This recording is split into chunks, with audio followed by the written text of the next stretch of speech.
یہ میرا ذاتی تجربہ ہے. ظاہر ہے کہ اہل حدیث مکتب فقہ سے میرا تعلق نہیں ہے، لیکن سلام دعا جتنی دوستی یاری میری رہی ہے آج بھی ہے، میں جس تجربے پہ پہنچا ہوں، توبہ کرنے کے اندر یا ان کو پتہ چل جائے کہ ان کا موقف غلط ہے یا دلیل کا اور مضبوط ہے، سب سے زیادہ جلدی سے رجوع کرنے والی طبیعت میں نے انہوں میں دیکھی.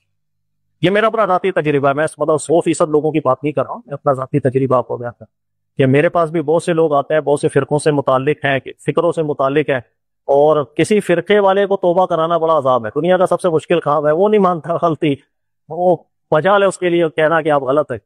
لیکن یہ چیز میں نے دیکھی ہے الحمدللہ، اہل حدیث جو فرقے سے لوگ متعلق ہوتے ہیں، ان میں بہت بڑی تعداد ایسی ہے کہ آپ ان کے سامنے جب دلائل رکھتے ہیں اور وزن محسوس کریں تو وہ مانتے ہیں، کہتے ہیں ٹھیک بات آپ یا وزن. اس چیز کا مجھے بہت تجربہ رہا ہے. یہ چیز مجھے اچھی لگتی ہے کہ فرقہ واریت کے ماحول کے اندر یہ طبیعت سب سے زیادہ یہاں دیکھنے میں ملی ہے. اس کے مقابلے میں باقی افکار، باقی فرقے، وہ توبہ کرنا تو ان کے نصیبوں کے اندر جیسے شاید دکھا ہی نہیں. نوجوانوں، آپ پڑھے لکھے نوجوانوں، کتابوں سے متاثر ہوتے ہو، اقوال رجال. میں تو جس سٹیج پہ کھڑا ہوں وہ اقوال رجال کے قائل ہی نہیں کہ فلاں نے کیا کہا ہے اور فلاں نے کیا کہا. وہ تو کہتے ہیں قرآن کیا کہتا ہے، محمد عربی کیا کہتا ہے. وہ تو کہتے ہیں قرآن کیا کہتا ہے، محمد عربی کیا کہتا ہے. میں تو کہتا ہوں اہل حدیث نے جو عشق رسول کی داستان رقم کی ہے نا، وہ کسی اور فرقے کے حصے میں نہیں آئی ہے. ان سے جو علمی اختلاف وہ اپنی جگہ، لیکن آج بھی 1400 سال گزرنے کے بعد بھی وہ کسی بڑے سے بڑے بزرگ کی بات کو ایکسپٹ نہیں کرتے اگر وہ قرآن و سنت کے خلاف ہو. یہ عشق رسول ہے؟ یا عشق رسول یہ ہے کہ آپ کو آیت پیش کی جائے، بخاری کی حدیث پیش کی جائے، مسلم کی حدیث پیش کی جائے، اور آپ آگے سے کہیں نہیں وہ ساڈے امام صاحب دا تے فتوی ہے؟ تو رسول اللہ کا نام لینا چھوڑ دو.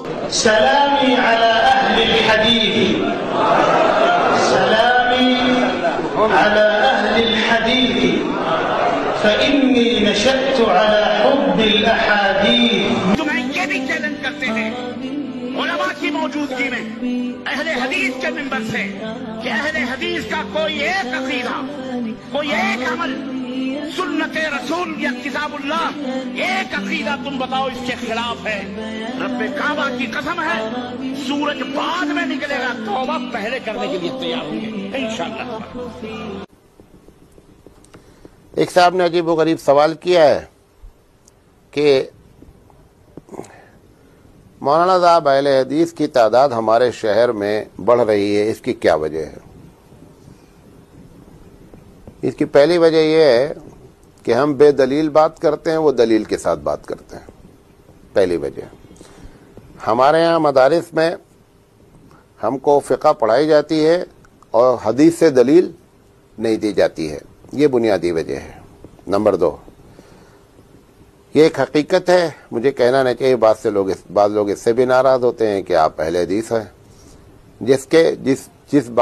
جس حق کو تسلیم کرو اسی جماعت کے لوگ ماننے لگتے ہیں. اور 1000 مرتبہ میں نے دیوبندیت اور حنفیت کو حق بات کہا ہے تو اس کو لوگ ماننے کے لیے تیار نہیں کہ پکا دیوبندی حنفی ہے. دوسروں کو اگر حق کہہ دیں حق بات میں تو لوگ ناراض ہو جاتے ہیں. بہرحال لوگ ناراض ہوتے ہیں مجھ سے، مجھے کوئی خاص فرق نہیں پڑتا ہے. دوسری وجہ یہ ہے کہ بدعت اور شرک سے ایک بڑی تعداد اہل حدیث کی پاک ہوتی ہے. یہ اس کی برکت ہے کہ لوگ اہل حدیث بنتے ہیں. تیسری وجہ یہ ہے کہ جو تبلیغی جماعت ہماری محنت کرتی ہے اور مسجد تک لوگوں کو لے جاتی ہے، مسجد کے بعد ان کے پاس سلیبس نہیں ہے کہ اب اس کے بعد ان کو کیا کرنا ہے. لہذا وہ جو خراب بندے ہوتے ہیں، وہ نیک بندے مسجد کے دروازے تک پہنچتے ہیں تو اہل حدیث حضرات ان کے سامنے دلائل سے بات کرتے ہیں تو وہ مکھن لے کے چلے جاتے ہیں اور چھاچھ یہ لوگ پیتے رہتے ہیں. یہ بھی وجہ.